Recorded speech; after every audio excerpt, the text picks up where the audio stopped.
on our captivity, talking about when we went into slavery. Okay, but as the brother's reading, we are yet this day in our captivity. There's still people old enough to remember this stuff. Okay. That they're barely alive, but they're about to be on their way out. You got it, bro. Yeah, we didn't magically just appear over here. Yeah, kind. You should already know how we got over here. Now, I mean, it's no mystery. It's really no secret. Even though these devils tried to hide it, man. Right. The evidence is we're fucking here. Yeah, we're here. We're here. Found in your hand. Yeah. That's it. Yeah, they're gonna try to twist it and say that, just like they say that, oh, we bought most of the land in America, when in reality they stole it. Yeah. But they're gonna say, no, they came willingly over here. Yeah. Y'all guys came willingly, you know? What was that verse of the Bible that has that in the same verse? Oh, where it says they shall sell They themselves? shall sell themselves. Yeah, That's kind. in the NIV. It's the NIV. NIV. So yeah. They shall sell themselves, but they would Yeah. nobody will buy them. Kind. Stop. That's stupid. Cause how could you sell yourself and not be bought? Like Yeah. something that's sold got bought. Yeah. So how does that work? How does that make any sense? We'll offer ourselves up to be sold. Yeah, he was like, not good enough. Nah, we don't want this. Yeah. What about the hundreds of years we were picking cotton, tobacco, and you know, and all types of other things out of this earth, man, making you rich. Yeah. You know, I forgot the guy that made the cotton gin. Eli Whitney. Eli Whitney. Yeah, Eli Whitney made the cotton He gin. took, Why? yeah, took the. Because he was tired of picking cotton. Because, you know, it goes back to like how their fingers would be pricked picking the cotton, so it made it easier. All those inventions that you see, the common inventions, were invented by Jakes because shit, they was the ones doing the work. Kind. Yeah. Yeah, Eli Whitney was an Edomite. He just patented the machine. Right. But Jake made it. Yeah, Right. Yeah. I forgot the Jake that actually made it. Kind. I forgot the Jake that made it too. He patented. Yeah. You got something? This is Deuteronomy 28:68 in the NIV. Yeah. The Lord will send you back in ships to Egypt on a journey I said you would never make again. There you will offer yourselves for sale to your Yeah, it enemies. sounds like a cruise. Yeah. On a journey. You're gonna go on vacation. That don't make any sense. It's like a yacht full of prostitutes about to, you know what I'm saying? Like, like stop it. Yeah. Work for free.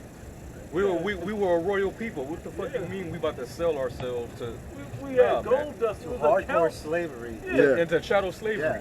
And that's what this is talking about. This ain't talking about a hired servant. Exactly. Right. I ain't talking about. It's talking about hardcore slavery, man. It Why would says, you do that? it says, there you will offer yourselves for sale to your enemies as male and female slaves, but no one will buy you. Now I gotta make a quick point. That's why we have to understand the spirit of Yahweh Shem Yahushua. You can't just, we can go into these other translations, but the understanding is what's the foremost important part. Okay, that you already understand it, and that's why when we go into the KJV, we go into the Hebrew and the Greek to get the deeper understanding. So when you do read it in these other translations, you can see if it's false or if it's real. If it's still lining up with the spirit. That NIV version does not line up in the spirit. Right. Okay?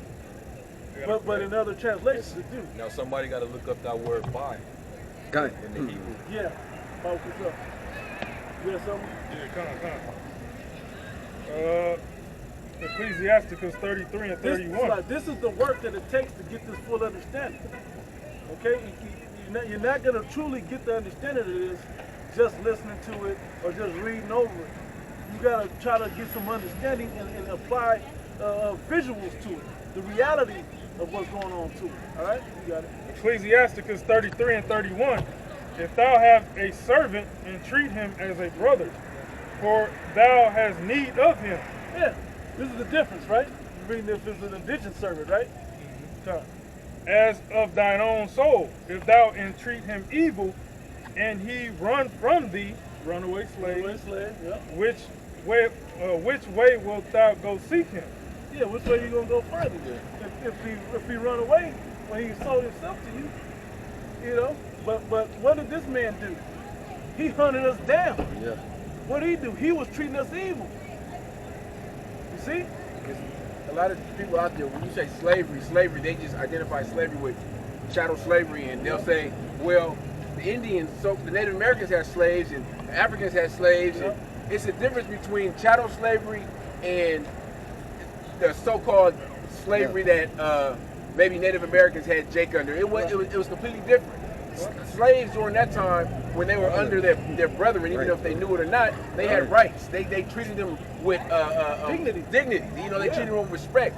You know, and a lot of times they would go by our law where after you work for a man for 6 years, was it 6 or 7 years, you can either leave on your own or stay with that master. Yeah. And a lot of times they would stay because they were getting treated good. They were living good. Yeah. And if they left, they would the master would give them substance where they could live on their own. They could be independent. Jacob and LeBron. LeBron, yeah. Or Laban, however it was pronounced. But people get it mixed up with different types of slavery and captivity. We were captive under all these. Leviticus 20. We may have been captive under the not Native Americans, but we may have been slaves under them. But they didn't break up our families. Right. They didn't. They didn't rape our men. Yeah. It's this captivity that we've been in is none like no other throughout the history of life.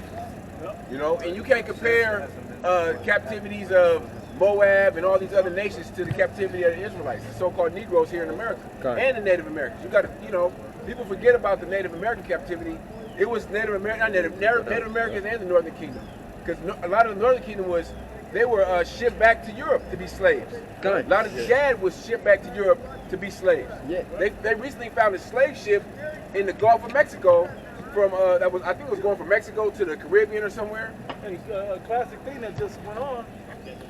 That school that found all those Native Americans, 215 Native American children, right? That the Queen had rule over that land, right? How was that? Because there were natives that went up there to live on their own, and they were trying to go to school. They were going to boarding school. Yeah. They was in there, and they got brought into that school, and this is what happened to them. And them pictures. Yeah, they never document the northern tribe slavery. Bro. Right. We got a book called The Other Slavery. That's a picture right there in boarding schools where they just basically changed Jake. They basically stripped them from their culture. Re-educated them.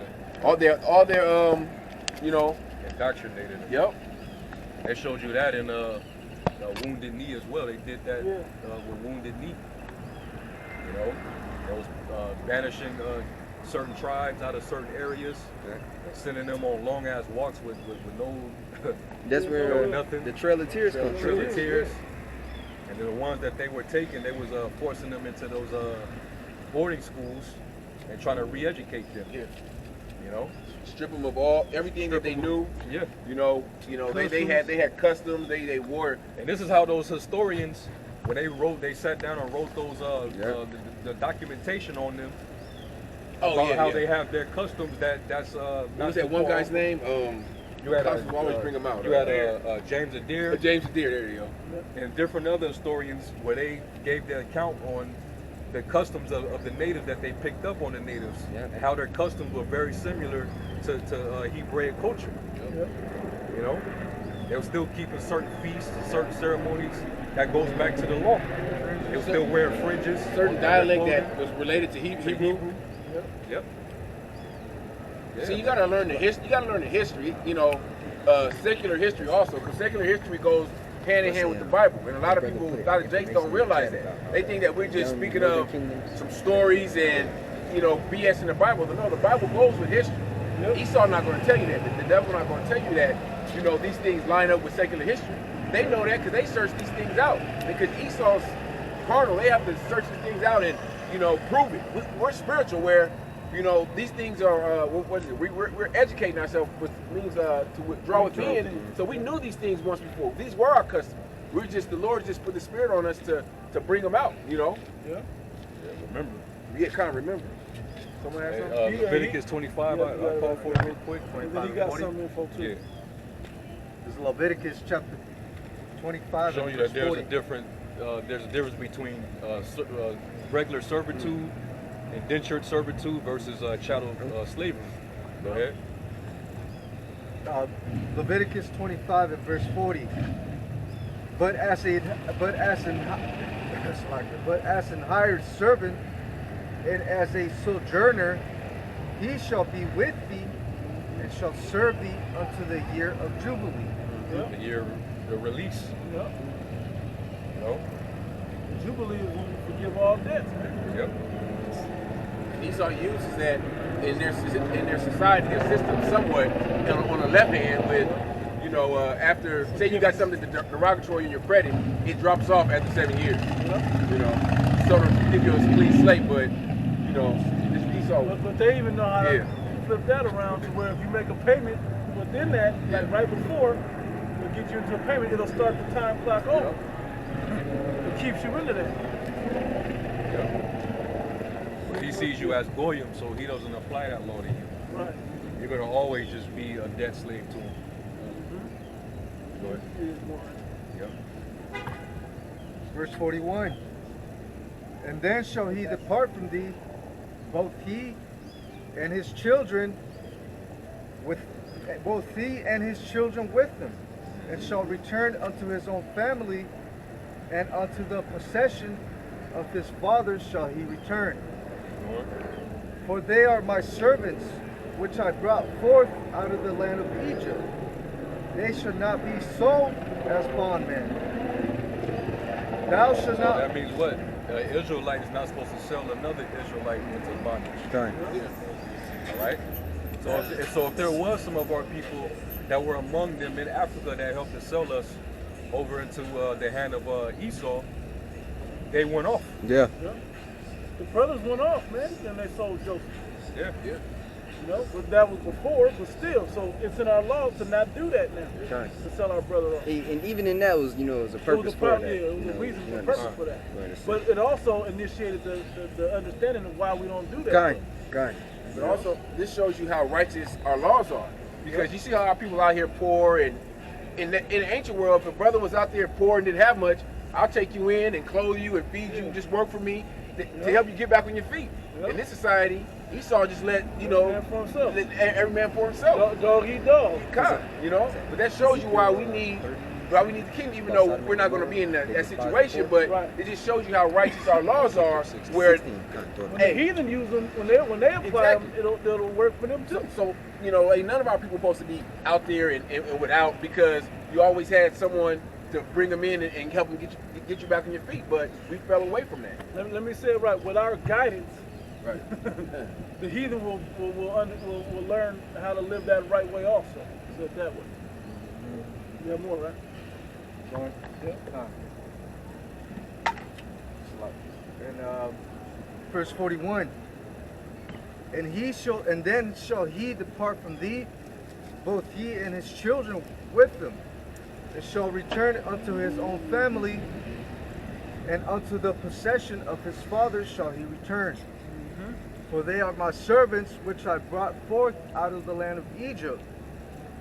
They I'm gonna shall tell not. y'all something else. Usually, you will sell your sons. You will rent basically your sons out when they were young and able-bodied. To do that. So by the time they came back from that, they would have something to go live their own thing. That's why they went back to your possession, and you got a little money for yourself. Okay, I saved up too. I got you a wife. Now you can go start your own family, and I even got a plot of land for you.